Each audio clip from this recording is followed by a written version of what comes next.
What's up guys? I hope you are doing well. I am Veer. Welcome to Study IQ. Code देखे कितनी शानदार है। अगर हम वही करेंगे जो हमेशा करते हैं तो हमें वही मिलेगा जो हमेशा मिलता है। देखिए, हम लोग अपने कंफर्ट जोन से बाहर निकलना तो पसंद करते नहीं है और हमेशा ये सोचते रहते हैं कि हमको अलादीन का चिराग मिल जाए, कि अलादीन का चिराग घिसे हम कहीं से और जो कुछ हमको चाहिए हमारे पास में आ जाए। ऐसा नहीं होता है और ना ही ऐसा पॉसिबल है, ये सिर्फ कहानियों में होता है। ओके पर अगर अलादीन के चिराग की कहानी को भी आप बैकग्राउंड में जाकर देखें तो उसको भी बहुत सारी मशक्कत उठानी पड़ी थी वो चिराग लाने के लिए। ओके तो आपको वो चिराग जो है वो आपकी बॉडी है, वो आपका मन है, आप उसको कंट्रोल करके अगर प्रॉपर डायरेक्शन में लगाएंगे तो चिराग को घिसने से जो इफिशियंसी मिलती है वो इफिशियंसी आपको अपनी बॉडी को घिसना पड़ेगा, अपने आप को अपने कंफर्ट जोन से बाहर लाना पड़ेगा, उस अपने आप को ही आपको वो चिराग बनाना पड़ेगा। असलियत में वो चिराग आपकी बॉडी ही है यहां पर अगर देखा जाए तो इनडायरेक्ट वे में। ठीक है, तो अपनी बॉडी पर वर्क कीजिए, अपने ऊपर वर्क कीजिए। जैसे मॉर्निंग में उठते हैं क्या होता है, अलार्म बजता है, उसको पोस्टपोन करके सो जाते हैं। तो अलार्म को पोस्टपोन नहीं करना है। डेली अगर ऐसे ही करेंगे तो फिर वही होगा जो आपका डेली शेड्यूल चलता रहता है। सोचते हैं डेली अलार्म लगाते हैं सुबह उठेंगे पर लेकिन पोस्टपोन करके सो जाते हैं, फिर कहते हैं यार हमारा तो आज कुछ भी चेंज नहीं हुआ। तो चेंज करना है, छोटे छोटे चेंजेस लाइए अपनी लाइफ में। ये नहीं है कोई बड़ा चेंज आएगा एकदम और आपकी सारी लाइफ चेंज हो जाएगी। तो इसलिए छोटे छोटी चीजों पे फोकस कीजिए। अलार्म एक बार सेट कर दिया तो फिर उठना है। आज कुछ डिसाइड किया है, बुक पढ़नी है तो पढ़नी है, भले ही थोड़ी पढ़ो पर लेकिन पढ़नी है। तो इस तरीके से छोटे छोटे चेंज लाने स्टार्ट कीजिए। ऐसा नहीं है कोई बहुत बड़ा चेंज लाके आपको आज के दिन ही अपनी लाइफ कंप्लीट चेंज करनी है। ठीक है, तो थोड़े थोड़े स्टेप लेके आगे बढ़िए, फिर देखिए कितने आराम से चेंज आने स्टार्ट हो जाते हैं और आप अपने आप को खुश भी पाने लगेंगे और अपने आप को एक कंफर्ट जोन में फील करेंगे। फिर उस टाइम पे आप मतलब एक अच्छे डायरेक्शन में अपने आप को, अपनी एनर्जी को लगाता हुआ आप लोग पाएंगे उस टाइम पे। ओके तो आज 16 जुलाई है, देख लेते हैं हमको कौन कौन से द हिंदू के आर्टिकल डिस्कस करने हैं। ये स्टडी IQ के पेन ड्राइव और टैबलेट के कोर्सेज अवेलेबल हैं, आप इनको खरीद सकते हैं। अगर इनसे रिलेटेड कोई भी डाउट या क्वेरी आपके माइंड में है तो आप यहाँ पर कॉन्टैक्ट कर सकते हैं। ये कोर्स बनाए गए हैं भूमिका मैम के द्वारा, गौरव सर के द्वारा और महिपाल सर के द्वारा। ये जो फर्स्ट आर्टिकल है यहाँ पे प्रिजनर से रिलेटेड है। जिस तरीके से जिस भी आदमी को पकड़ लिया जाता है उसके बाद में उसको जेल में रखा जाता है तो बहुत ही मतलब गंदी कंडीशन वहाँ पर रहती है। चाहे वो बूढ़ा हो, चाहे बच्चा हो, चाहे औरत हो, वहाँ पे जो कंडीशन रहती है वो बिल्कुल ही अगर ह्यूमन राइट के हिसाब से देखा जाए तो उनको सबको वायलेट करता है वो। तो उसी के बारे में जिक्र किया गया है कि कई बार सुप्रीम कोर्ट ने भी उसके ऊपर ऑर्डर दिए हैं, कई सारे कोर्टों के भी ऑर्डर आए हैं उसके ऊपर कि किस तरीके से इस कंडीशन को सही करना चाहिए, पर लेकिन कुछ भी वहाँ पर अच्छे से होता हुआ नहीं दिख रहा है। तो उसी से रिलेटेड आर्टिकल है, इसको हम लोग देखेंगे। ये नीचे वाला आर्टिकल मिसाइल डिप्लोमेसी की जिक्र किया गया है। यहाँ पे आप लोगों को पता है नॉर्थ कोरिया ने अपना नया एक्सपेरिमेंट कर दिया है, जिस नए एक्सपेरिमेंट के तहत उसने अपनी मिसाइल बनाई है जिसको बोला जा रहा है intercontinental ballistic missile. Intercontinental ballistic missile ICBM भी बोलते हैं इसको। ये एक कॉन्टिनेंट से दूसरे कॉन्टिनेंट पे वार करने वाली मिसाइल होती है। अब माना जा रहा है कि अलास्का तक, जो कि USA का पार्ट है, वहां तक मिसाइल की रेंज पहुंच सकती है, जो कि डोनाल्ड ट्रंप ने स्टार्टिंग में बोला था कि कोई भी ऐसी मिसाइल नहीं बना पाएगा नॉर्थ कोरिया जो कि USA तक पहुंच पाए। पर लेकिन अब देखने को मिल रहा है कि ऐसी मिसाइल बन गई है। तो अब देखिए किस तरीके से वो अपने स्टेप्स लेते हैं। यहाँ पर सजेशन भी दिया गया है कि वो क्या कर सकते हैं, तो इस वाले आर्टिकल को भी हम लोग देखेंगे।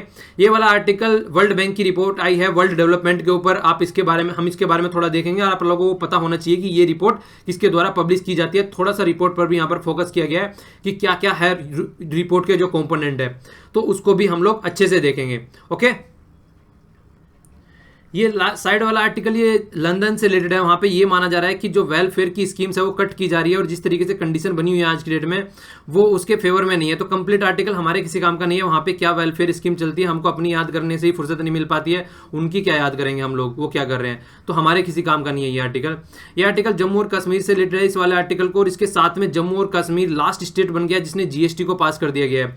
वो आज न्यूज एनालिसिस में, तो दोनों को मिला के थोड़ा सा एक साथ में डिस्कस करूंगा जिससे कि आप लोगों को कंप्लीट एक कॉम्प्रिहेंसिव व्यू मिल जाए। ओके, ये वाला आर्टिकल यहाँ पे इन्फ्लेशन के बारे में जिक्र किया गया है कि इन्फ्लेशन जो है जिसको हर टाइम गलत माना जाता है वो गलत नहीं है, थोड़ा सा तो इन्फ्लेशन होना चाहिए। अब थोड़ा सा क्यों होना चाहिए वो आर्टिकल डिस्कस करेंगे, तो मैं आप लोगों को अच्छे से इसके बारे में एक्सप्लेन करूंगा। यहाँ पे डिस्कस कई सारी कंट्री का एग्जांपल लेके भी बात बताई गई है, USA का एग्जांपल लिया गया है, इसके अलावा मतलब कई सारी कंट्री का एग्जांपल है, हम लोग देखेंगे जब आर्टिकल को डिस्कस करेंगे। ये वाला आर्टिकल है फार्म के जो फार्मर होते हैं उनके जो लोन माफ कर दिए जाते हैं, हम लोग काफी बार डिस्कस कर चुके हैं। थोड़ा सा इस आर्टिकल के बारे में आप लोगों को यहीं पर बताता हूं। इस आर्टिकल में देखिए बात क्या की गई है, जिस तरीके से फार्मर का लोन माफ करने की बात की जाती है तो कोई भी इकोनॉमिस्ट अगर देखा जाए, चाहे आज की डेट का ले लीजिए रिजर्व बैंक के गवर्नर ले लीजिए, या फिर पुराने जो गवर्नर थे रघुराम राजन उनको ले लीजिए, या कोई भी अगर इकोनॉमिस्ट ले लीजिए, मतलब कोई भी फेवर नहीं करता है कि फार्मर का जो किसानों का लोन है वो माफ कर दिया जाए। और ये कोई गलत बात नहीं है, ये बिल्कुल सही बात है। सही बात कैसे है, बहुत से आदमी ये सोच रहे होंगे कि यार फार्मर का लोन तो माफ होना चाहिए, बेचारे फार्मर इतनी बुरी कंडीशन में रहते हैं। आप लोगों का मानना सही है कि वो बुरी कंडीशन में है, हमारे किसान भाई बहुत ज्यादा है, पर लेकिन लोन माफ करना उसका कोई सोल्यूशन नहीं है। क्योंकि लोन माफ करना अगर सोल्यूशन होता तो अब तक बहुत सारे जो प्रॉब्लम इनके सामने है वो कब तक की सॉर्ट आउट हो जाती।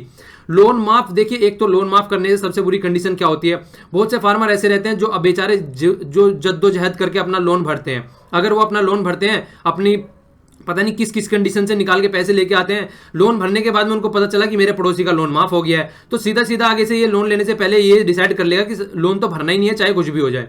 ठीक है, एक तो ये कंडीशन बन जाती है, मतलब जो एक ऑनेस्ट फार्मर है उसको कहीं ना कहीं ये अच्छा फील नहीं होता है कि मेरा लोन माफ नहीं हुआ और पड़ोसी का लोन माफ हो गया है। इसके अलावा क्या बात होती है, इसके अलावा ये बात भी निकल के आती है कि देखिए अगर लोन माफ करने से सारी चीजों का सोल्यूशन निकल के आता, तो जिस तरीके से बहुत सारे स्टेट ऐसे हैं जहां पे बहुत पुराने टाइम से जब भी इलेक्शन होता है लोन माफ हो जाते हैं, और वहां पर कंडीशन आज की डेट भी ऐसी की ऐसी बनी हुई है। तो लोन माफ करना सोल्यूशन नहीं है, इनको अच्छे सीड प्रोवाइड कराओ, इनको अच्छी एग्रीकल्चर की जो इरिगेशन की फैसिलिटी होती है वो प्रोवाइड कराओ। किस तरीके से मतलब रिक्वायरमेंट है मिट्टी की उसकी चेकिंग होनी चाहिए, और उसके अंदर कौन कौन से कंटेंट की रिक्वायरमेंट ज्यादा है और किस पे फोकस देना चाहिए और कौन सी यहाँ पे क्रॉप उगानी चाहिए वो बताना चाहिए। तो इन सब चीजों पे रिसर्च एंड डेवलपमेंट पे अगर ज्यादा फोकस किया जाए एज कंपेयर टू ये लोन माफ करना, जैसे कि टैक्स लगाया जाता है बहुत ज्यादा, जो इक्विपमेंट होते हैं इक्विपमेंट सस्ते किए जाए उन पे ज्यादा फोकस करना चाहिए। मतलब इस तरीके की जो एक्टिविटी है उन पे ज्यादा फोकस करना चाहिए एज कंपेयर टू लोन माफ करना। लोन माफ करना कोई सोल्यूशन नहीं हो सकता है, लोन माफ करना तो और ये एक तरीके से वही हो गया कि आप लोगों को ये बताओ कि किस तरीके से मछली पकड़नी है, मतलब लोगों को मछली पकड़ना सिखाओ, उनके हाथ में पकड़ी पकड़ाई मछली लाकर ना दो, तो उससे क्या होगा, इफिशिएंसी भी लोगों की बढ़ेगी। तो लोन माफ करने से तो एक तरीके से निठल्लापन और ज्यादा आएगा, जो अच्छी मेहनत करके बेचारे फार्मर काम करते हैं वो भी फिर ये सोचने लगेंगे कि लोन माफ हो जाएगा आराम से काम चल जाएगा।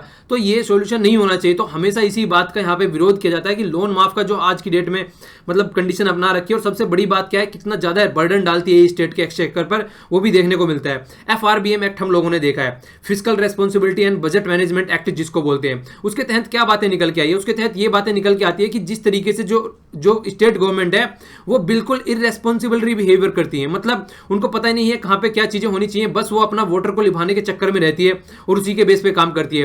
वरना FRBM के एक्ट के तहत ये बोला गया कि ये लोन माफ करना या कोई जो फालतू के खर्चे स्टेट गवर्नमेंट करती है उन पे उनको कंट्रोल रखना चाहिए किसी भी हालत में।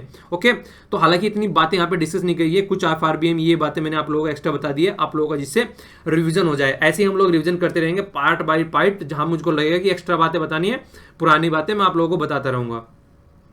एक बात और रह गई फिर इसके अलावा, देखिए क्या होता है, कास्केडिंग इफेक्ट हो जाता है। कास्केडिंग इफेक्ट क्या होता है, मतलब एक स्टेट ने माफ कर दिया फिर दूसरा स्टेट कहता है हम भी माफ करेंगे, तीसरा कहता है हम भी माफ करेंगे, मतलब जहां पे रिक्वायरमेंट भी नहीं है माफ करने की फिर वहां पे भी माफ करने की क्या आने लगती है, गुहार आने लगती है हर किसान की साइड से कि हमारा लोन भी माफ करो। जब उत्तर प्रदेश ने कर दिया तो महाराष्ट्र का भी करो, महाराष्ट्र ने कर दिया तमिलनाडु का करो, तमिलनाडु ने कर दिया राजस्थान का करो, और मध्य प्रदेश का करो। तो इस तरीके से भी बातें निकल के आने लगती है, तो इसको बोलते हैं कास्केडिंग इफेक्ट। तो कास्केडिंग इफेक्ट देखने को मिलने लगता है ऐसी जगह। तो इन सब चीजों पर भी कंट्रोल करना चाहिए। अगर हमको कंट्रोल करना है तो ये सब चीजों को हमको साइड में करना पड़ेगा और एक प्रॉपर वे का प्लान लेके इंप्लीमेंट करना पड़ेगा फार्मरों की कंडीशन सुधारने के लिए। कंडीशन सुधारना नहीं है जो आज की डेट में कर रहे हैं, ये तो ये वोटरों को लुभाने वाला काम ये कर रहे हैं। ओके, जो ये वाला आर्टिकल है यहाँ पे, ये आज फिर नर्मदा से रिलेटेड आर्टिकल है। नर्मदा नदी पर जो डैम बनाया जा रहा है उससे रिलेटेड आर्टिकल है ये, ठीक है। तो इसके बारे में थोड़ा सा मैं आप लोगों को मैप के थ्रू समझाने की कोशिश करता हूँ, आप लोगों की समझ में अच्छे से आएगा। देखिए सबसे पहले तो नर्मदा रिवर को आप लोग देखिए, ये हो गया मध्य प्रदेश, ये हो गया गुजरात, और थोड़ा सा पार्ट इसका महाराष्ट्र से टच करता है। तो तीनों पार्ट 3 स्टेट से होकर जाती है, और फॉर्चुनेटली या अनफॉर्चुनेटली जो भी बोले, ये तीनों आज की डेट में जो है किसके अंडर में, बीजेपी के अंडर में है। तो यहाँ पे थोड़ा सा आर्टिकल में क्रिटिसिज्म भी आप लोगों को देखने मिलेगा बीजेपी की गवर्नमेंट का, तीनों स्टेट बीजेपी के अंडर में है, और फिर इतना कुछ होते हुए भी ये फोकस देके नहीं चल रहे कि जनता की क्या सिचुएशन बन चुकी है। देखिए जिस टाइम पे यहाँ पे जिक्र किया गया है थोड़ा सा जवाहरलाल नेहरू जी का, जवाहरलाल नेहरू जी ने जिस टाइम पर डैम की नींव रखी गई थी तो उस टाइम पर यह बोला था कि आसपास वाले एरिया में जो भी आदमी हैं उनको अच्छे से फैसिलिटी प्रोवाइड कराई जाएगी।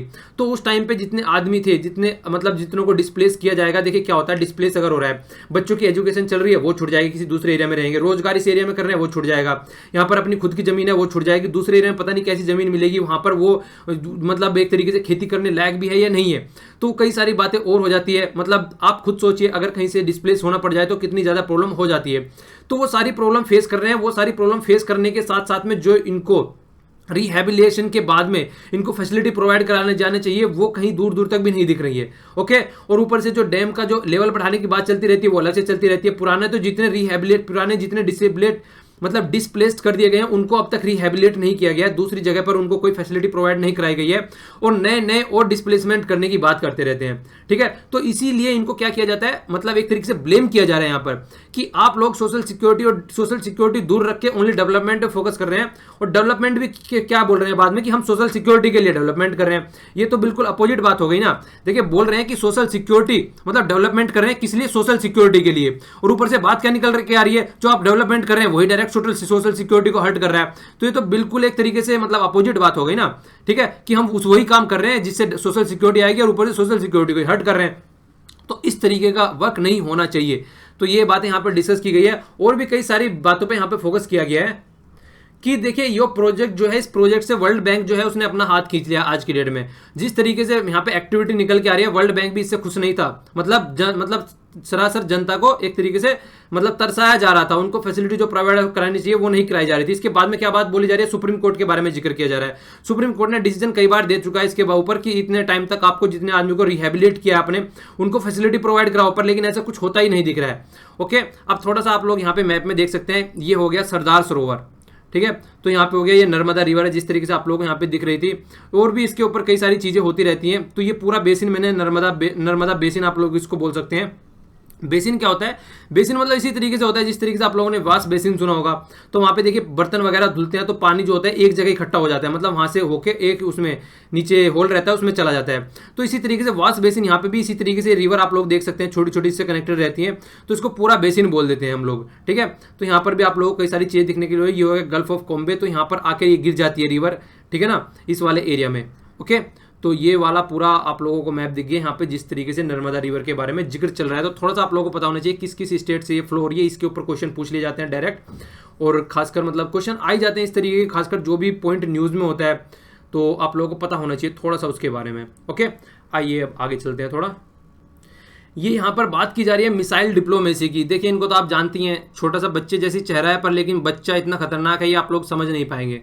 मतलब आप इसके बारे में जो नए सुन रहे हैं उनको मैं बता देता हूँ थोड़ा सा। ये एक डिक्टेटर है, किसके? नॉर्थ कोरिया के। नॉर्थ कोरिया कहाँ पे पड़ता है? ये हो गया यहाँ पे नीचे साउथ कोरिया, और साउथ कोरिया के ऊपर ये पड़ गया नॉर्थ कोरिया, जिसकी बाउंड्री टच करती है चाइना के साथ में। तो ये वाला हो गया नॉर्थ कोरिया। तो नॉर्थ कोरिया के डिक्टेटर हैं ये, वहाँ पे तानाशाह हैं। तानाशाह यहाँ तक हैं, ये जिस तरीके का ड्रेस कोड रख देते हैं पूरी कंट्री को उसी तरीके के कपड़े पहनने पड़ते हैं, जिस तरीके के हेयर कटाते हैं पूरी कंट्री को उसी तरीके के बाल कटाने पड़ते हैं। घरों में सीसीटीवी कैमरेज और ऑडियो, मतलब सुनने के लिए, आवाज सुनने के लिए घरों में बात क्या हो रही है, मतलब यहाँ तक भी नहीं छोड़ रखा है कि कोई अपने घर पे बैठकर अपनी पर्सनल बातें कर सके। तो समझ रहे हैं आप लोग किस लेवल तक मतलब ये मतलब बदतमीजी कर रहे हैं वहां पर। तो ये आदमी है, तो इतनी बदतमीजी कर रहे हैं देश के अंदर, समझ में आता है ये देश के बाहर भी उतनी बदतमीजी करते हैं। वहां पे क्या करते हैं, ये देखिए आसपास वाली एरिया में, ये आसपास वाले एरिया में क्या, खासकर ये यूएसए के साथ में टक्कर करते हैं, जो कि वर्ल्ड की सबसे ताकतवर कंट्री है। देखिए, इनके सामने आप अगर आप लोगों को कंपेयर करना है तो इस तरीके से कर सकते हैं, ये चींटी है और हाथी के साथ में कंपेयर करने की कोशिश कर रही है। तो आप लोगों ने सुना होगा चींटी हाथी को मार देती है, तो यहाँ पर भी ये कुछ इसी तरीके काम करने की कोशिश कर रहे हैं। ये क्या कर रहे हैं, अपनी मिसाइल प्रोग्राम पे वर्क करते जा रहे हैं और उसको डेवलप करने की मोर ज़्यादा से ज़्यादा कोशिश कर रहे हैं। तो पहले जो इनको मिसाइल के डेवलपमेंट के प्रोजेक्ट हुआ करते थे वो कुछ इस तरीके के हुआ करते थे। पहले थोड़ी रेंज, और रेंज इनकी बढ़ती जा रही है, और आज की डेट में जो रेंज बढ़ चुकी है वो यहाँ तक आ चुकी है इनकी। ठीक है, तो यहाँ तक जो नहीं है अभी इनकी रेंज यहाँ तक आ चुकी है। तो नेक्स्ट जो रेंज लगा रहे हैं वॉशिंगटन डीसी तक पहुंचने का जिक्र कर रहे हैं अपनी। तो ये टेस्टेड ऑपरेशनल है, अभी चल रहा है ये, और जो इतना है ये अंडर डेवलप है, मतलब बात चल रही है। तो काफी एरिया में वर्क कर रहे हैं। नॉर्थ कोरिया की मिसाइल की रेंज की बात कर रहा हूं मैं। तो आराम से कोशिश कर रहे हैं किसी न किसी तरीके से यूएसए तक पहुंच जाए, क्योंकि यूएसए को डराकर ही काम चलाया जा सकता है। क्योंकि ये यूएसए को मानते हैं कि यूएसए क्या करता है, हम हमेशा दूसरी कंट्री जो है उनको दबाकर चलता है, और आइसोलेट करा जा चुका है आज के डेट में नॉर्थ कोरिया को ऑल ओवर वर्ल्ड से। ओनली चाइना इसके ढंग से कॉन्टैक्ट में रहता है। तो आर्टिकल में क्या बोला जा रहा है, आर्टिकल में देखिए बोला जा रहा है कि देखिए जिस तरीके से डेवलपमेंट होता नजर आ रहा है। यूएसए के प्रेसिडेंट जब डोनाल्ड ट्रंप ने कसम खाई थी कि मैं यूएसए का प्रेसिडेंट हूं, उन्होंने उसके साथ में एक कसम और खाई थी। उन्होंने क्या बोला था कि मैं क्या करूंगा, कभी भी नॉर्थ कोरिया को ऐसी मिसाइल डेवलप नहीं करने दूंगा जो यूएसए के किसी भी पार्ट तक पहुंच जाए। पर लेकिन उनकी जो कसम है वो झूठी साबित हुई, जैसे कि उनकी बहुत सारी और भी कसमें झूठी साबित हुई हैं। ये भी उसी का एक पार्ट है। उन्होंने बहुत सारी बातें बोली थी, वो सारी बात में से कोई भी पूरा नहीं कर पाए। तो इंटरकॉन्टिनेंटल बैलिस्टिक मिसाइल की यहाँ पे बात की जा रही है। ये एक ऐसी मिसाइल है जो एक कॉन्टिनेंट से दूसरे कॉन्टिनेंट पर वार कर सकती है आराम से। ठीक है, तो अब देखिए ऐसी मिसाइल इन्होंने बना ली और खासकर अलास्का तक पहुंचने की बात कर रही है। तो अलास्का तक जो कि यूएसए का पार्ट है, तो वहां तक पहुंचेगी तो सोचने वाली बात हो ही जाएगी। ट्रंप ने देखिए कंसिस्टेंटली फॉलो किया है, किसी तरीके से चाइना को मतलब प्रेशराइज करने की बात की है कि हम आपके साथ में इकोनॉमिक टाई अच्छे से बना लेंगे अगर आप नॉर्थ कोरिया को टैकल करने में हमारी हेल्प करें। पर लेकिन चाइना भी कम चतुर नहीं है। चाइना क्यों हेल्प करेगा यार? चाइना को तो दिख रहा है जिस तरीके से, देखिए दो पार्ट है आज की डेट में, एक साइड में यूएसए है और दूसरी साइड में इजराइल है। यूएसए हो गया वो इजराइल को जिस तरीके से अपना एक तरीके से मतलब अपना एक मतलब कुछ भी वर्ड यूज करूं तो थोड़ा गलत हो जाएगा अगर दूसरा वर्ड यूज करूं, मतलब पेट एनिमल है ये इजराइल का। ये जब भी यूएसए को कुछ कराना होता है वो क्या करता है, इसको यूज कर लेता है, मतलब इजराइल को सारी फैसिलिटी प्रोवाइड करा देता है किसी को भी कुछ कराने के लिए, और इजराइल वहां पर वो काम करने लगता है। अब तक का यही काम चलता हुआ पुराने टाइम से, मतलब अगर इजराइल का अस्तित्व है तो वो कहीं ना कहीं यूएसए की वजह से है। इसी तरीके से मतलब चाइना क्या बनाना सोच रहा है, चाइना नॉर्थ कोरिया को अपना उसी तरीके का पेट एनिमल बनाने की कोशिश कर रहा है कि चाइना क्या करे, जब भी यूएसए से कुछ करवाना हो तो नॉर्थ कोरिया को थोड़ी सपोर्ट कर दे और बोले कि चलो हो जाओ स्टार्ट, अब देखना यूएसए हमारे पास आएगा, फिर बोलेगा कि यार इसको कंट्रोल करो। तो कहीं ना कहीं चाइना भी वही गेम खेल रहा है जो यूएसए खेलता है इजराइल के साथ में। तो वो तो समझदारी की बात है चाइना की, करेगा कोई भी, अगर उसको मौका मिलेगा तो कोई भी उसका यूज करेगा। ट्रंप देखिए क्या करता है, बहुत सारी डील करता है चाइना के साथ में, बोलते हैं कि देखिए चाइना को अच्छे से अच्छी डील देता है कि हम आपके साथ में इकोनॉमिक टाई अच्छे से करेंगे, बस किसी न किसी तरीके से आप इसको टैकल करने में कोशिश करो। बट लेकिन और सारे सैंक्शन भी इनके ऊपर लगाए जाते हैं। जो सैंक्शन लगाए जाते हैं देखिए कहीं ना कहीं वो डायरेक्ट इंपैक्ट किसके ऊपर डालते हैं, उनकी पॉपुलेशन की, उनकी जनता के ऊपर डायरेक्ट इंपैक्ट डालते हैं नॉर्थ कोरिया की। अगर उनको आइसोलेट किया जाता है तो उससे जो जनता है वहाँ की और ज़्यादा परेशान हो जाती है, तो वो भी देखने वाली बात आती है। और 2012 से अगर देखा जाए, जब से ओबामा जी बीते तब से लेके आज तक का कहीं भी ऐसा बात नहीं देखने को मिली है जहां पर क्या किया जाए, मतलब सोल्यूशन निकलता हुआ नजर आ रहा हो। क्यों? क्योंकि देखिए नॉर्थ कोरिया तब से लेके आज तक ये मिसाइल का उनका प्रोग्राम जो है वो बढ़ता ही बढ़ता जा रहा है, वो घटता हुआ नजर नहीं आ रहा है। अगर घटता हुआ नजर आ रहा है तो कुछ सोचने को समझने वाली बात होती। तो डोनाल्ड ट्रंप के ऊपर क्या ऑप्शन है? या तो ऑप्शन उनके पास लिमिटेड क्या है, इनके ऊपर वो भी स्ट्राइक करना स्टार्ट कर दें, जिस तरीके से ये बोलते हैं हमारे पास मिसाइल है तो उठा के इनके ऊपर बम छोड़ने स्टार्ट कर दें। तो ये कोई सोल्यूशन नहीं है, ये तो क्रिटिकल कंडीशन बना देगा और पूरा अनस्टेबल कर देगा एरिया को। वैसे ही बहुत सारे एरिया अनस्टेबल बने हुए हैं, ये वाला एरिया अनस्टेबल बना हुआ है पूरा, अगर देखा जाए तो ढंग से। ऊपर से हम लोग देख सकते हैं साउथ चाइना सी में ये वाला एरिया काफ़ी अनस्टेबल रहता है, यहाँ पर हर टाइम उठ कर मतलब वार होने की बात चलती रहती है। तो बहुत सारे एरिया ऑलरेडी अनस्टेबल है, अगर इस वाले एरिया में और ज़्यादा अनस्टेबिलिटी आप लोग बढ़ाएंगे तो फिर बहुत ज़्यादा क्रिटिकल कंडीशन बन जाएगी। ये वाला एरिया भी कहीं ना कहीं अनस्टेबिलिटी की शिकार बना रहता है। तो इसीलिए अगर आगे भी आप अनस्टेबल करने जा रहे हैं तो फिर वो सोचने वाली बात हो जाएगी फिर से, ठीक है। तो इसीलिए बोला जा रहा है कि ये वाला मतलब ये अपना सकते हैं, पर लेकिन ये वाला फिजिबल नहीं है, ये वाला ढंग का सोल्यूशन नहीं है। इसके अलावा ये क्या कर सकते हैं, देखिए उनको और ज़्यादा आइसोलेट करना स्टार्ट कर दें, ठीक है, मतलब और ज़्यादा आइसोलेट करना स्टार्ट कर दे। आइसोलेट जितना ज़्यादा करना स्टार्ट करेंगे उतना ही ज़्यादा त्राहिमाम करेगी उनकी पॉपुलेशन, उनके सिटीजन। तो ये भी एक पहले से भी यही करते आ रहे हैं, तो ये फेल पॉलिसी है।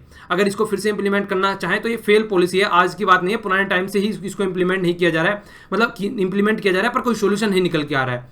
तो ये एक फेल पॉलिसी हो गई। तो फिर से फेल पॉलिसी के आप लोग सिलेबस तैयार करते हैं, टेस्ट देते हैं, सारा काम करते हैं, एग्जाम क्लियर नहीं होता है, फिर से उसी रूटीन में आ जाते हैं, फिर से वो इसी पैटर्न को फॉलो करके चल रहे हैं। तो कहीं ना कहीं पैटर्न चेंज कीजिए ना, अपना पढ़ने का तरीका चेंज कीजिए। कहाँ आप मतलब लैग कर रहे हैं उस चीज़ पे फोकस कीजिए। टेस्ट की प्रैक्टिस ज़्यादा नहीं करें तो टेस्ट की प्रैक्टिस ज़्यादा कीजिए। प्रैक्टिस करने के बाद में सोल्यूशन देखना भी उतना ही इंपॉर्टेंट होता है जितना टेस्ट की प्रैक्टिस होती है, तो उस पर फोकस कीजिए आप लोग। तो उस तरीके से आप लोगों को फोकस करके चलना है, ना कि इस तरीके से, ठीक है। होल्ड डायरेक्ट नेगोशिएशन विद पोंगयांग, मतलब जो कैपिटल है यहाँ की नॉर्थ कोरिया की, उनके साथ में डायरेक्ट नेगोशिएशन अगर आप कर सकते हैं, ये एक फिजिबल सोल्यूशन माना जा सकता है। मतलब उनके साथ में डायरेक्ट कॉन्टैक्ट कीजिए आप लोग। जिस तरीके कमेंट डोनाल्ड ट्रंप ने किए हैं, मतलब कि बच्चा है, ये काइंड ऑफ कमेंट निकल के आते हैं डोनाल्ड ट्रंप की साइड से, तो इस तरीके कमेंट नहीं निकल के आने चाहिए, ठीक है। तो उनके साथ में एक रिलेशन अच्छे बनाने की बात कीजिए, उनके साथ में डायरेक्ट कॉन्टैक्ट कीजिए, किसी मीडियम से कॉन्टैक्ट मत कीजिए, वरना बिचौलिया तो हमेशा फायदा ही उठाता है। जिस तरीके से बिचौलिया फार्मर के अगर वहां से कोई प्रोडक्ट लेके आता है तो मार्केट में उसको बेचता है तो क्या करता है, फायदा उठाता है अपना जम के। इतना तो फार्मर को फायदा नहीं होता जितना बिचौलिया को होता है। तो वही काम बिचौलिया चाइना कर रहा था, चाइना को बीच में रखेंगे आप लोग तो वो फायदा उठाएगा ही उठाएगा। तो चाइना को साइड में रखिए, डायरेक्ट कॉन्टैक्ट कीजिए जाके, तो वो ज्यादा फायदेमंद लग रहा है। दूसरी साइड क्या की जा रही है आज की बात में, जो मून जे इन, ये मून जे इन है जो नए प्रेसिडेंट चुन के आए अभी किसके, साउथ कोरिया के। तो साउथ कोरिया के प्रेसिडेंट भी ये चाह रहे हैं कि हम भी अच्छे डिप्लोमेसी रिलेशन के तहत अपने जो इश्यू है उनको सोल्व किया जाए, ना कि एक ताकत के बेस पे कि हमारे पास में मिसाइल्स है, हमारे पास में यूएसए की सपोर्ट है। तो उन चीज़ों पर फोकस देकर नहीं चलना है। फोकस देकर किस पे चलना है, एक डिप्लोमेटिक चीज़ों पर फोकस देकर चलना है इन लोगों को। तो उसकी बात कर रहे हैं यहाँ पर, तो उस पर ज़्यादा फोकस देकर चलना है, वो ज़्यादा फायदेमंद रहेगा। ठीक है, इसके कंपेयर में डोनाल्ड ट्रंप को भी रियलिस्टिक व्यू लेना चाहिए, मतलब फालतू की बातों में नहीं पड़ना चाहिए कि मैं ये कर दूंगा और मैं वो कर दूंगा, एक रियलिस्टिक व्यू लेके आए। आप बताइए क्या सोल्यूशन इसका निकाल सकते हैं।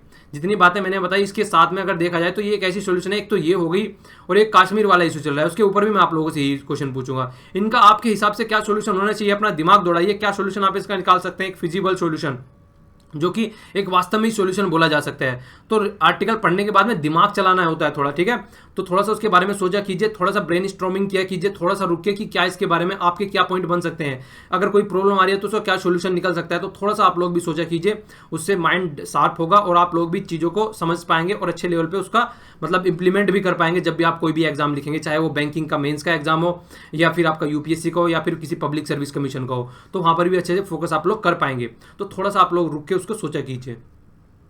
नेक्स्ट वाला आर्टिकल है, देखिए प्रोटेक्टिंग द प्रिजनर की बात चल रही है। यहाँ पर क्या बात है, अगर देखा जाए आज की डेट में जो जेल है, किसी भी जेल की बात ले लीजिए, वो ओवर क्राउडेड रहती है, ठीक है, कोई भी जेल में आप लोग चला जाइए, ठीक है, तो ये बात चली जाती है कि ओवर क्राउडेड जेल रहती है, सबसे बड़ी बात ये है। इसके अलावा ह्यूमन राइट की जो सिचुएशन है, कोई भी उनके राइट्स को फॉलो करके नहीं चला जाता है, और अगर वहां पे कोई आ जाता है, देखिए जेल में अगर कोई रखा जा रहा है, अभी भले ही उसके ऊपर कोई मतलब इल्जाम अभी साबित ना हुआ गया हो, पर लेकिन जो ऑथोरिटेरियन जो बिहेवियर रहता है वहां पे जेलर का, ऐसे बोला जाता है ना, हम अंग्रेजों के जमाने के जेलर हैं, तो वही बात निकल के आती है यहाँ पर। जो अंग्रेजों के जमाने के जेलर वाला जो बिहेवियर यहाँ पे अप्लाई किया जाता है, यहाँ पर ऐसे माना जाता है कि ये जानवर है, यहाँ पे इनको डाल दिया गया लाके, और जो जेलर है वहां पे वही मतलब यहाँ पे जो जेलर है वो यहाँ पे गॉड है, तो वो इनको अपने हिसाब से फॉलो करके चलेगा।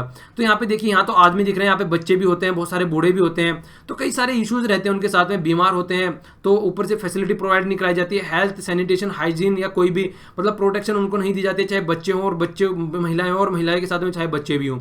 तो ये इशू निकल के आते हैं। तो कई बार इसके ऊपर कोर्ट का भी डिसीजन है, डिसीजन ने बोला है कि एक प्रॉपर मॉडल रखो कि किस तरीके से जो प्रिजनर है उनको किस तरीके से आप लोगों को सही हैंडल करके चलना है। और इसी तरीके से यूएन का रिजोल्यूशन भी है। देखिए प्रिजनर के आखिर ह्यूमन होते हैं वो भी, ठीक है, तो जानवरों जैसा व्यवहार उनके साथ में नहीं किया जा सकता है। तो यही बात बोली जाती है कि उनको ढंग से देख के चलो, ऐसा नहीं है कि अपने हिसाब से लेके चलो उनको, मतलब कि आपके पास में फैसिलिटी है तो नहीं है, मतलब उनको कहने का मतलब ये है कि ह्यूमन है, उनको तो ह्यूमन की तरीके का ट्रीटमेंट दो। ओवरऑल मतलब जो निकल के आता है वो ये है।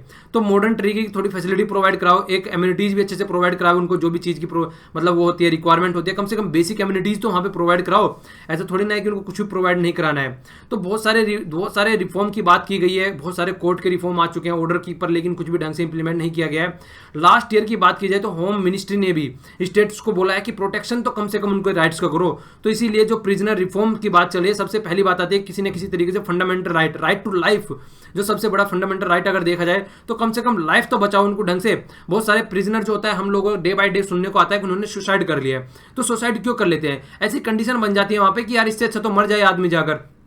तो देखिए बिना किसी केस के डिसीजन के, अब तक केस का डिसीजन भी आया ना, केस ने कोई सोल्यूशन भी नहीं दिया कि इसको ये सजा मिलनी चाहिए, उससे पहले आदमी सुसाइड कर ले रहा है। तो ये बहुत ही एक खतरनाक सिचुएशन है, इससे तो टैकल करना ही करना पड़ेगा। तो इसीलिए यहाँ पर जेल रिफॉर्म की बात की गई है, इसीलिए यहाँ पर चीज़ों को टैकल करने की बात की गई है। अगर इसको टैकल करके नहीं चलेंगे तो देखिए प्रिजनर ही एक तरीके से जस्टिस बन जाएगा यहाँ पर, क्या कि जेल में डाल दो आदमी अपने आप मर जाएगा, कोर्ट की जरूरत ही नहीं पड़ेगी।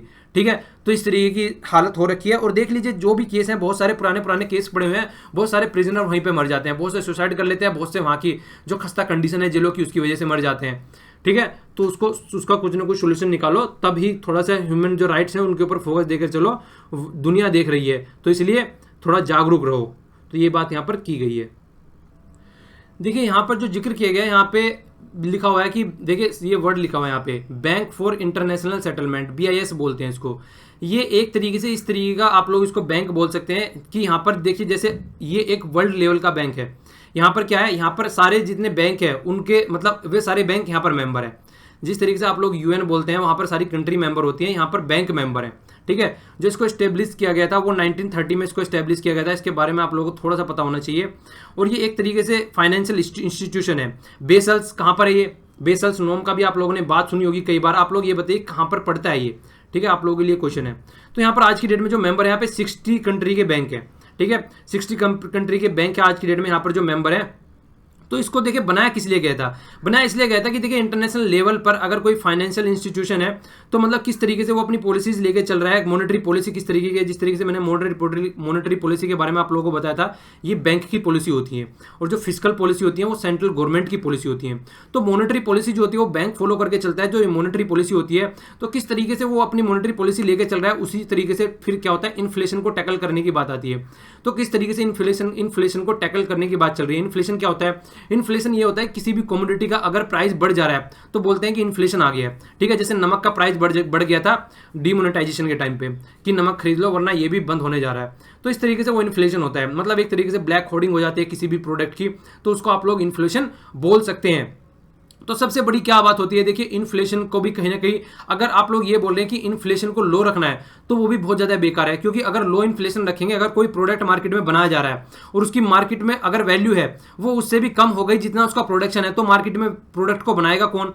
तो इसलिए लो इन्फ्लेशन भी नहीं होना चाहिए बहुत ज्यादा, तो इन्फ्लेशन भी थोड़े लेवल पर होना चाहिए। ओके, तो यहां पर क्या बात की गई है जो बैंक के द्वारा इसके, तो इसकी रिपोर्ट निकल के आई है, उसने ये बोला है कि जो रिस्क रहता है हमेशा financial stability for low inflation को लेकर बात की जाती है, तो उसी के ऊपर इन्होंने जिक्र करते हुए बोला है कि एक तो फाइनेंशियल स्टेबिलिटी को रिस्क है लो इन्फ्लेशन की वजह से। अगर लो इन्फ्लेशन हो जाता है जो फाइनेंशियल स्टेबिलिटी है उसको भी रिस्क है।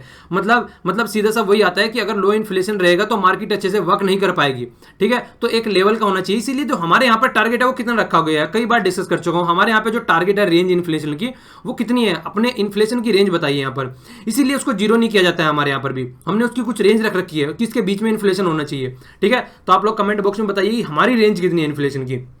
तो देखिए इसने क्या बोला है, एक तो ये बात बोली है कि कहीं ना कहीं ये हो जाता है कि मतलब लो इन्फ्लेशन होना है वो मतलब कहीं ना कहीं स्टेबिलिटी को भी वो हार्म पहुंचा सकता है। इसके अलावा क्या है, देखिए जो आप इन्फ्लेशन को कम करने के लिए क्या करते हैं, मार्केट में पैसा डालते रहते हैं। तो लो जो लैंडिंग करते हैं, जो आप लैंडिंग करते हैं मार्केट में मनी की, वो क्यों करते हैं कि देखिए मार्केट में ज्यादा से ज्यादा लिक्विडिटी रहे, ठीक है। मार्केट में ज्यादा से ज्यादा लिक्विडिटी रहे, तो लिक्विडिटी मार्केट में रहती है तो कहीं ना कहीं वो भी ज्यादा इंपैक्ट डालती है। क्यों? देखिए कहीं ना कहीं अगर मार्केट में लिक्विडिटी रहेगी तो कोई प्रोडक्ट खरीदने के लिए लोगों के पास में ज्यादा पैसा रहेगा, तो ज्यादा पैसा रहेगा तो फिर उससे मतलब इन्फ्लेशन के पास में उसके भी ऊपर डायरेक्ट इंपैक्ट निकल के आता है यहाँ से।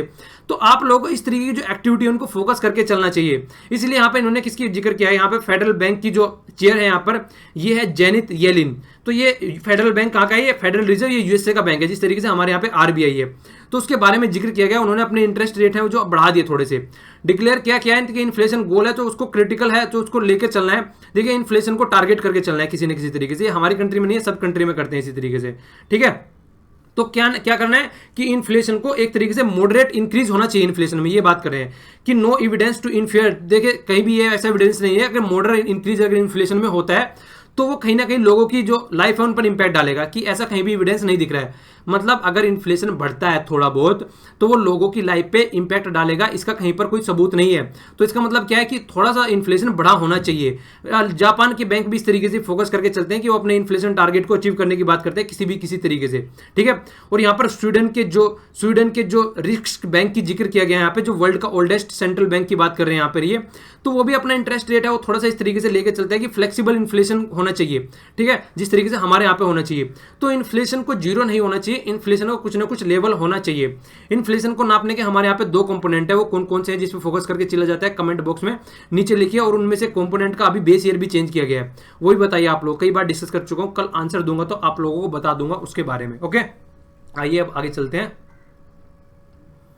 यहां पर जो जिक्र किया गया है, देखिए वर्ल्ड बैंक की डेवलपमेंट, जो हमारा वर्ल्ड बैंक है उसकी डेवलपमेंट रिपोर्ट के बारे में जिक्र किया गया है। तो वर्ल्ड डेवलपमेंट रिपोर्ट किसके द्वारा लाई जाती है, एक डायरेक्ट यही क्वेश्चन बनता है एग्जाम में, आप लोगों को इसको याद रखना है कि वर्ल्ड डेवलपमेंट की जो बैंक की रिपोर्ट है वो वर्ल्ड डेवलपमेंट बैंक नहीं, वर्ल्ड डेवलपमेंट रिपोर्ट किसके द्वारा ली जाती है, वर्ल्ड बैंक के द्वारा ली जाती है। आप लोगों को यही याद रखना है, ठीक है। तो यहाँ पे जो इस रिपोर्ट के बारे में जो फोकस देकर चला गया है, ये बोल रहे हैं कि जो ये रिपोर्ट है ये काफी रिमार्केबल डॉक्यूमेंट है इसको।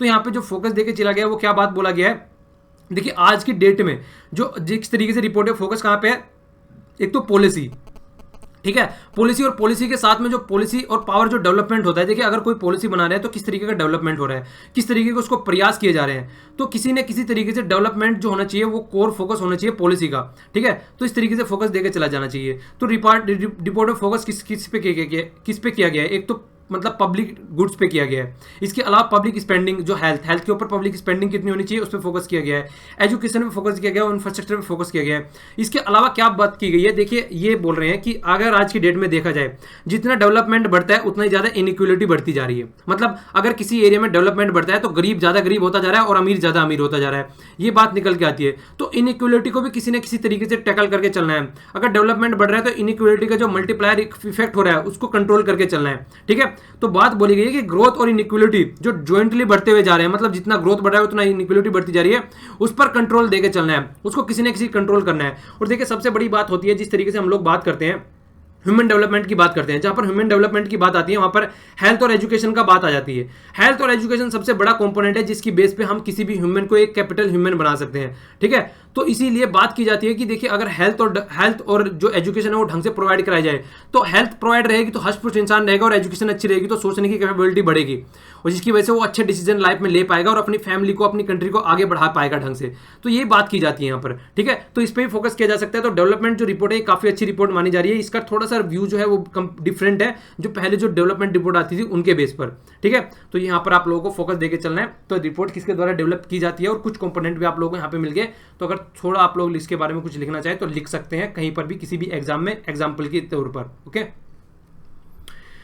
पेज फर्स्ट और पेज 11 पर ये न्यूज है इजराइल और इंडिया के रिलेशन के बारे में। तो यहाँ पर जिक्र क्या किया गया है, देखिए आज की डेट में कई एरिया में हम लोग वर्क करने जा रहे हैं इजराइल के साथ में मिलकर। तो 14 मिलियन रिसर्च फंड की बात चल रही है। तो देखिए और इसके अलावा किस बेस पे वर्क करने की बात चल रही है, टेररिस्ट जो एक्टिविटी है उनको कंट्रोल करना है, टेररिस्ट ऑर्गेनाइजेशन को कंट्रोल करना है और टेररिस्ट नेटवर्क को कंट्रोल करना है, क्योंकि थ्रेट है पीस और स्टेबिलिटी के लिए। तो उसके ऊपर जिक्र किया जा रहा है। यहाँ पर 26/11 जो मुंबई में अटैक हुआ था उसमें बची हुई ये बच्ची के यहाँ पर दिखाया गया है।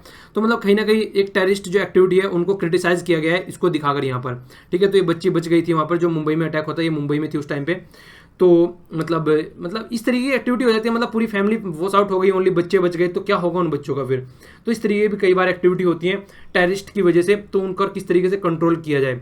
तो देखिए सबसे बड़ा फियर होता है माइंड में, इंसानों के माइंड में अगर फियर बन जाता है ना कि यार ये हो जाएगा तो वो हो जाएगा, तो उसको कंट्रोल करके चलना सबसे बड़ी बात होती है, वरना वो प्रॉब्लम क्रिएट कर देता है बहुत ज़्यादा, ओके। ये वाला जम्मू और कश्मीर से रिलेटेड आर्टिकल है, मैंने आप लोगों को बताया था कि इसमें रिलेटेड आर्टिकल भी मैं यहाँ पे डिस्कस करूंगा, तो आप लोग देख लीजिए एक बार। सबसे पहले तो आप लोग एरिया देखिए जम्मू और कश्मीर का, तब आप लोगों को ज़्यादा बेटर समझ में आएगा। इससे पहले ये वाला मैप देखिए, ये वाला एरिया हो गया हमारा जम्मू और कश्मीर वाला, ठीक है। ये वाला ऊपर वाला एरिया आप लोगों को यहाँ पे दिख रहा होगा। इसको आप यहाँ से ढंग से देखेंगे इसको तो आप लोगों की समझ में आएगा। देखिए ये वाला जो यहाँ पे है ये लाइन ऑफ कंट्रोल है, ठीक है। कारगिल है जो आप लोगों ने सुना होगा, कारगिल वार के बारे में बहुत बार वार होती रहती है। पाक ऑक्युपाइड एरिया है ये, ठीक है। पाक ऑक्युपाइड एरिया पाक ने द्वारा कंट्रोल किया गया और इसी से हमारा कनेक्ट होता है अफगानिस्तान। तो कई बार ये भी कंफ्यूजन रहता है अफगानिस्तान हमारे साथ में कनेक्ट होता है इंडिया के साथ में, नहीं तो होता है, ठीक है, पर लेकिन पाक ऑक्युपाइड एरिया में होता है, ठीक है।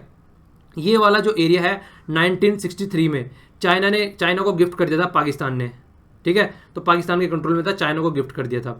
इसके अलावा अक्साई जो चीन है ये चाइना के कंट्रोल में है पुराने टाइम से, जब 1962 की वार हुई थी, ठीक है। तो ये चाइना के कंट्रोल में तब से बना हुआ है। इसके अलावा ये वाला पोर्शन है जम्मू और कश्मीर। तो ये बोला जा रहा है कि देखिए अगर जम्मू और कश्मीर को पूरे वाले एरिया को हम लोग देखा जाए तो बहुत से एरिया हमारे कंट्रोल में नहीं है, ठीक है। ये वाला एरिया कंट्रोल में नहीं है, ये वाला एरिया कंट्रोल में नहीं है, ये वाला एरिया कंट्रोल में नहीं है। इसके अलावा आर्टिकल में क्या बोल रहे हैं कि जो ये एरिया कंट्रोल में है वो भी एरिया ढंग से कंट्रोल में नहीं है। तो ये बात यहाँ पे बोल रही है। जिस तरीके की एक्टिविटी वहाँ पे आज की डेट में देखने को मिल रही है तो ये कहीं ना कहीं दिख रहा है कि ये सेंट्रल के कंट्रोल में नहीं है ये वाला एरिया भी, क्योंकि यहाँ पर जितनी ज़्यादा इंस्टेबिलिटी बनी रहती है तो उस एरिया को देखकर यहाँ पे जिक्र किया गया कि कम से कम स्टेबिलिटी बनानी चाहिए, ठीक है। तो ये इस आर्टिकल में जिक्र किया गया है। इसके अलावा क्या बात बोली जा रही है, जीएसटी इंप्लीमेंट करने वाला, ये क्वेश्चन भी आप लोगों से एग्जाम में पूछा जा सकता है, इसका भी आप लोगों को फोकस देकर चलना चाहिए। जीएसटी इंप्लीमेंट करने वाला जम्मू और कश्मीर सबसे लास्ट स्टेट है। इससे पहले सारे स्टेट जो है इसको पारित कर चुके हैं, सारे पास कर चुके हैं।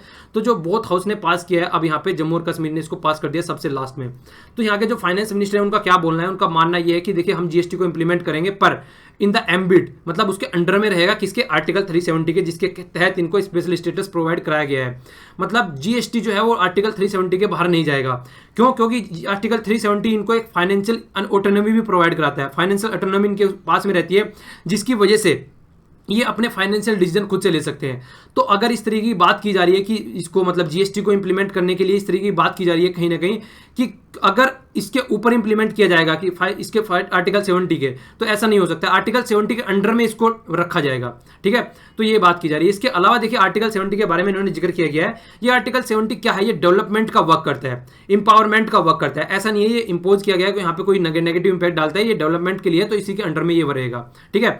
आपके लिए यहाँ पे क्वेश्चन है आर्टिकल 371, ठीक है। 371 में कई सारे आर्टिकल यहाँ पे हैं। 371A बताइए किस स्टेट से रिलेटेड है, ठीक है। ये आप अभी काफी न्यूज में था, और न्यूज में था तो इसलिए आप लोग ये भी बता दीजिएगा कि देखिए जब यहाँ पर किसी के सामने ए लिखा रहता है, मतलब कैपिटल वर्ड लिखा रहता है, ए हो गया, बी हो गया, सी हो गया, तो उसका मतलब होता है अमेंडमेंट के तहत ऐड किया गया है, ठीक है। तो ये कैपिटल अगर लिखा था अमेंडमेंट के तहत ऐड किया गया, इसका मतलब आप लोगों को ये बताना है कि कौन सा कॉन्स्टिट्यूशन अमेंडमेंट यहाँ पर किया गया था, कौन सा कॉन्स्टिट्यूशन अमेंडमेंट यहाँ पे किया गया था जिसके तहत इसको ऐड किया गया था। ये भी आप लोगों को यहाँ पे क्वेश्चन बताना है। आप लोगों के 2 क्वेश्चन होंगे, और ये पूछा इसलिए मैंने क्योंकि ये न्यूज में था बहुत ज्यादा, तो इस तरीके के क्वेश्चन डायरेक्ट एग्जाम में आते हैं, तो इसका फोकस दीजिएगा आप लोग थोड़ा सा, ओके। आइए अब आगे चलते हैं।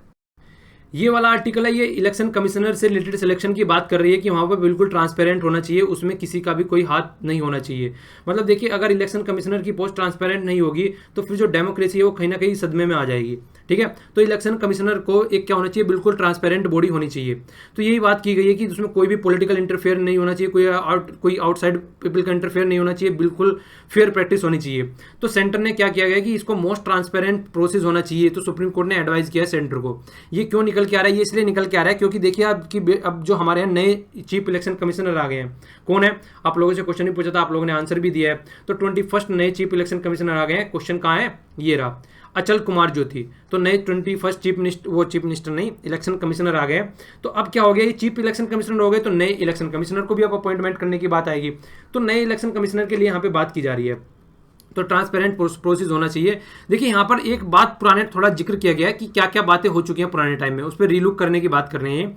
इन्होंने क्या बोला है कि अगर देखा जाए कॉन्स्टिट्यूशन असेंबली 1949 में, उसमें क्या बोला गया था, उसमें कॉन्स्टिट्यूशन असेंबली में मतलब जिक्र निकल के आया था कि इलेक्शन कमिश्नर को अपॉइंट करना चाहिए 2/3 मेजोरिटी के द्वारा बोथ द हाउस। तो देखिए इतना पावरफुल बात बोली गई थी यहाँ पे, ठीक है। तो यहाँ पे बोला गया था ये, ठीक है ना। तो यहाँ पे किसके द्वारा बोला गया था, ये साहिबन लाल, ये सकीन साहिबन लाल, इनके द्वारा बोला गया था यहाँ पे कि देखिए 2/3 मेजोरिटी का क्या मतलब है। अगर 2/3 मेजोरिटी रहेगी तो वो एक कितनी स्ट्रॉन्ग पोस्ट हो जाती है, ठीक है। तो जो स्ट्रॉन्ग पोस्ट बनाने की बात चल रही थी, तो इस तरीके का सजेशन अगर किसी के द्वारा दिया जा रहा है तो आप लोगों की समझ में आ जाना चाहिए कि इलेक्शन कमिश्नर की पोस्ट कितनी ताकतवर है, ठीक है। तो जो साहिबन लाल जो सक्सेना जी हैं, जो ये इनके द्वारा स्ट्रेस किया गया था इसके ऊपर कि 2/3 मेजोरिटी, तो ये उसके ऊपर बोल रहे हैं, फिर से री लुक करने की बात की गई है आर्टिकल में।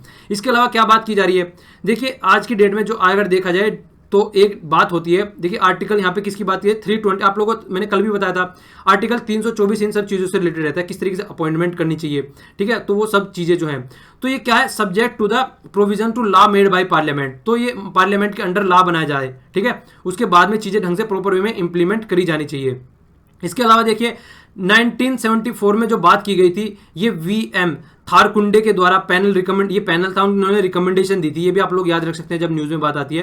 तो ये पैनल था, इन्होंने रिकमेंडेशन दी थी कि जो भी देखिए चुने इलेक्शन कमिश्नर को, उस पर क्या होना चाहिए, मतलब एक तो अपॉइंटमेंट जो प्रेसिडेंट के द्वारा होती है, तो एडवाइज पैनल किसके द्वारा दिया जाना चाहिए, पैनल में कौन होना चाहिए, prime minister, leader of opposition और लोकसभा, ठीक है, and the chief justice of India. तो 4 मेंबर का पैनल होना चाहिए, ठीक है। तो ये बात यहाँ पर की गई थी, ओके। तो ये था आर्टिकल, इसके बारे में हम लोगों ने देख लिया। अभी आप लोगों को याद रखना, नए इलेक्शन कमिश्नर चुन के आए हैं। अब देखिए नए चीफ इलेक्शन कमिश्नर चुन के आ गए, तो इलेक्शन कमिश्नर कौन आते हैं वो हम लोग आगे देखेंगे जब भी कोई आएगा। तो इसके अलावा पेज 2 पर न्यूज है, यहाँ पे एशियन डेवलपमेंट बैंक के बारे में जिक्र किया गया, $500 मिलियन देने की बात की गई है राजस्थान में रोड बनाने के लिए। तो देखिए रोड सेफ्टी के लिए बात की गई है, 2000 किलोमीटर रोड की बात चल रही है यहाँ पे। तो ये इंस्टॉलमेंट देने की बात करें कि अभी फर्स्ट इंस्टॉलमेंट स्टार्ट हो जाएगी, तो आने वाले टाइम में उसको उसी तरीके से स्पेंड किया जाएगा, किस पे, डिस्ट्रिक्ट लेवल पे, और जो रोड सेफ्टी पे फोकस किया जाएगा। तो आप लोगों को याद रखना है इस तरीके, खासकर स्टेट गवर्नमेंट में तो बहुत जल्दी क्वेश्चन आते हैं, और नेशनल लेवल मतलब नेशनल लेवल के जो एग्जाम होते हैं उनमें भी आते हैं, जैसे SSC बैंकिंग या फिर UPSC के होते हैं उनमें भी आते हैं, पर स्टेट पे बहुत फोकस किया जाता है अगर फोकस्ड स्टेट न्यूज होती है। तो एशियन डेवलपमेंट बैंक के बारे में यहाँ पर जिक्र किया जा रहा है, ये बनाया गया था 1966 में, ठीक है। तो ये डेवलपमेंट जो है यहाँ पर इसका जो इसका हेडक्वार्टर है वो मनीला में है, पहले फिलीपींस में, आप लोगों को पता होना चाहिए। 67 इसके कंट्री मेंबर है और इंडिया भी इसके मेंबर है, ठीक है। तकाहिको नकाओ, ये इसके कौन है, प्रेसिडेंट है, तकाहिको नकाओ, ओके। नाम तो देखिए ऐसे ही होते हैं जो भी है, पर थोड़ा सा आप लोग याद रख सकते हैं कम से कम हेडक्वार्टर वगैरह, ओके। आइए अब आगे चलते हैं यहाँ से।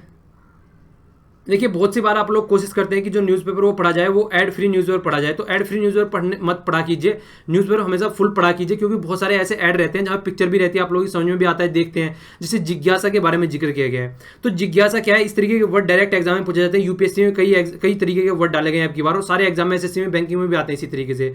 तो ये पाथ ब्रेकिंग इनिशिएटिव है टू क्या करने के लिए, scientific temper among the youngest student, तो उनके अंदर जिज्ञासा डेवलप करने के लिए। तो किससे रिलेटेड है, तो ये इस तरीके से रिलेटेड है। तो देखिए यहाँ पे पता चल गया आप लोगों को, ठीक है। तो कम से कम अगर न्यूज़पेपर पढ़ा करें तो कम से कम उसमें एडवर्टाइजमेंट पे भी फोकस दिया करें आप लोग, कि क्या क्या उसमें बोला गया, क्या क्या मतलब बातें चल रही है वहाँ पे, तो इसलिए आप लोगों को सारी चीज़ समझ में आ जाएगी। तो इसी तरीके से मैंने एक और डाला यहाँ पर ऐड, ये देख लीजिए, ये वाला ऐड भी मैंने डाला है। ये वाला ऐड आया गया है, क्या है, उड़ीसा में क्या होने जा रहा है, 22nd एशियन एथलीट चैंपियनशिप होने जा रही है। तो देखिए ऐड के थ्रू आप लोगों को समझ में आ गया, यहाँ पर लोगो भी कंप्लीट दे रखा है, तो उड़ीसा में होने जा रही है ये। तो इस तरीके से आप लोगों को पता होना चाहिए, ऐड अगर देखेंगे तो ज़्यादा चीज़ें याद रह जाएंगी, वहाँ पिक्चर की फॉर्म में चीज़ें रहती है। तो न्यूज़पेपर में ऐड पर भी फोकस देकर चला चीज़ें, तो बिना ऐड वाले जो न्यूज़पेपर डाउनलोड करते हैं काफ़ी टाइम आप लोग, उनमें फोकस मत कीजिए, ऐड पर भी फोकस कीजिए, ठीक है। पेज 7 पर न्यूज है, यहाँ पे बोटनिकल सर्वे जिसने रिसर्च के द्वारा पाया गया है वेस्टर्न घाट में क्या चीजें पाई गई है, कई सारी देखिए स्पीसीज पाई जाती है, तो वेस्टर्न घाट के बारे में आप लोगों को पता होना चाहिए थोड़ा सा। तो यहाँ पर भी कई सारी स्पीसीज पाई जाती है। तो आगे क्या बोला गया यहाँ पर, तो यहाँ पे पहले आप लोगों को बताया, तो बोटनी की बात आती है तो फ्लोरा की बात आती है, फ्यूना की बात नहीं आती है, ठीक है ना। फ्लोरा जो पेड़ पौधे होते हैं उनकी बात आती है। तो वेस्टर्न घाट में यहाँ पे 4 स्पीसीज के नाम दे रखे हैं, हालांकि इतनी रटने की जरूरत तो नहीं है, पर थोड़ा सा आप लोग इसका एक का नाम याद रख सकते हैं। यहाँ पे जो पिक्चर में भी दिखाया गया है, यहाँ पे ये लिखा है मिट्रागियाना, ठीक है ना, ये टुबुलोसा। तो इस तरीके के नाम हालांकि देखिए याद तो नहीं रहते हैं, पर लेकिन आप लोगों को थोड़ा सा वेस्टर्न घाट के बारे में पता होना चाहिए। देखिए 34 हॉट स्पॉट है आज की डेट में वर्ल्ड में, उनमें से वेस्टर्न घाट एक है, ठीक है। इसके अलावा कोई और भी है इंडिया में, कमेंट बॉक्स में नीचे लिखिए, ठीक है। सदर्न वेस्टर्न घाट को अगर देखा जाए तो कर्नाटका, केरला और तमिलनाडु में सबसे ज़्यादा बायोडाइवर्सिटी पाई जाती है, ठीक है। तो सबसे ज़्यादा फोकस जो रहता है वो फ्लोरा पे और फ्यूना पे दोनों फोकस दिया जाता है, पर लेकिन यहाँ पे फ्लोरा की बात की गई है। बोटनिकल, इसके बारे में सर्वे ऑफ इंडिया के बारे में हम लोग समझ लेते हैं एक बार। गवर्नमेंट ऑफ इंडिया देखिए 1890s में बनाया गया था ये, जब हमारा देश अंग्रेजों के अंडर में था। क्या था फोकस, कि प्लांट रिसर्च करना है कि कौन कौन से यहाँ पर पेड़ पौधे पाए जाते हैं। इसके अलावा कंप्लीट उनके टेक्सोनोमी, उनको नाम देना है, उनका क्या क्या रिसर्च पाई जाती है यहाँ पर। इंडेंजर्ड स्पीसीज कौन कौन सी, उन पर फोकस देकर चलना है। तो एक तरीके से रिसर्च की जाती है कहाँ कहाँ पर इंडेंजर्ड है, कौन कौन सा यहाँ पे पाए जाते हैं और कौन कौन से क्या क्या नाम देने चाहिए, तो ये सब फोकस होता है। इसके अलावा देखिए टाइगर की बात की गई है, टाइगर कहाँ कहाँ पर पाए जाते हैं, कितना कितना एरिया में, तो 2006, 10 और 14 की बात की गई यहाँ पे। तो वेस्टर्न घाट की बात की गई है, तो वेस्टर्न घाट में आप लोग देखें तो क्या हो रहा है, टाइगर की जो क्वांटिटी है वो बढ़ती जा रही है। अगर सेंट्रल इंडिया में और ईस्टर्न घाट में देखा जाए तो टाइगर की क्वांटिटी यहाँ पे बढ़ती हुई नजर आ रही है। तो शिवालिक गंगेटिक रेंज में देखा जाए तो यहाँ पर ही बढ़ती हुई नजर आ रही है। और अगर यहाँ पर देखा जाए नॉर्थ हिमालय और ब्रह्मपुत्र रिवर में, तो वहाँ पर ही बढ़ती हुई जा रही है, सब जगह बढ़ती हुई जा रही है। खुशी की बात है, पार्टी की बात हो गई है, तो अच्छी बात है। देखिए टाइगर की ये बढ़ती जा रही है। अच्छा चलिए, टाइगर की बात आ गई तो प्रोजेक्ट टाइगर के बारे में आप लोग थोड़ा सा बताइए, कब स्टार्ट किया गया था प्रोजेक्ट टाइगर और कहाँ से स्टार्ट किया गया था प्रोजेक्ट टाइगर, ठीक है। तो बताइए थोड़ा सा, जब इतनी बात टाइगर टाइगर हो ही रही है तो टाइगर के बारे में।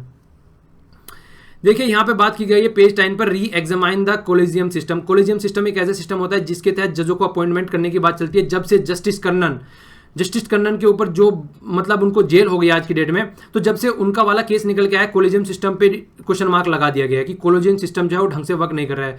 तो जिस तरीके से जो NJAC था, ठीक है ना, जो अपॉइंटमेंट करने के लिए बनाया गया था और सुप्रीम कोर्ट ने उसको साइड में रख दिया था, तो उसी के ऊपर बात हो रही है कि कम से कम उस तरीके का कुछ ना कुछ तो होना चाहिए कि जजों को ढंग से अपॉइंटमेंट किया जा सके, वरना इस तरीके से काम चलता रहा तो फिर से कोई ना कोई जज जेल में रखा मिलेगा। फिर से कोई आर्टिकल आएगा, अच्छे से डिस्कस करेंगे। यहाँ पे इतना ही था आर्टिकल में। पेज 11 पे न्यूज़ है, यहाँ पर देखिए क्या क्या एग्रीमेंट हमारे साथ में उनके साइन हुए हैं। तो बात की जा रही है यहाँ पर इजराइल के साथ में। देखिए वाटर के फील्ड में इजराइल बहुत ही अच्छा है, किस तरीके से वाटर मैनेजमेंट होना चाहिए, तो उसके साथ में हम इनके साथ में वो अपना मतलब इनके साथ में रिलेशन बढ़ा रहे हैं, MOU साइन कर रहे हैं। इसके अलावा हम साइन कर रहे हैं स्पेस में इनके साथ में हम साइन कर रहे हैं हमारा इसरो और दूसरे स्मॉल सैटेलाइट जो इनके साथ में हम छोड़ सकते हैं आगे मिलकर कोऑपरेशन करके, उसे फोकस किया जा रहा है। रिसर्च एंड डेवलपमेंट में फोकस करने जा रहे हैं, जो हमारा इंडस्ट्रियल है उन वाले एरिया में। तो कई सारे एरिया, इसके अलावा 14 मिलियन में हम लोगों ने अभी देखा, ये भी यहाँ पे फंड दिया जा रहा है। तो ये कई सारे एग्रीमेंट है जो इनके साथ में हम लोग साइन करने जा रहे हैं, और खासकर जो इजराइल है काफी इंपॉर्टेंट पार्टनर है हमारा आज की डेट में अगर देखा जाए तो। पेज 16 पर न्यूज है एशियन चैंपियनशिप के बारे में।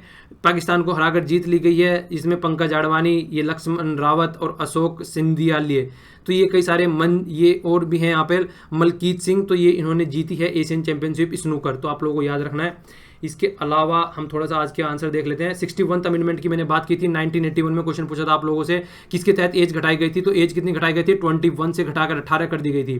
तो तो यहाँ पर आर्टिकल ये था, कॉन्स्टिट्यूशन अमेंडमेंट 61 था, याद रखिएगा। 5 करेंसी IMF की मैंने आप लोगों से पूछा था, यूएस के डॉलर, यूरोपियन यूनियन का यूरो, चाइना की येन, चाइना की युआन और जापान की येन, दोनों में कंफ्यूज मत होना। और पाउंड स्टर्लिंग किसका है, ये है पाउंड किसका है यहाँ पे, ये है यूरोप, उसका यूके का, ठीक है। इसमें यूरोपियन यूनियन और यूके में भी आप लोग कंफ्यूज मत होना, ठीक है।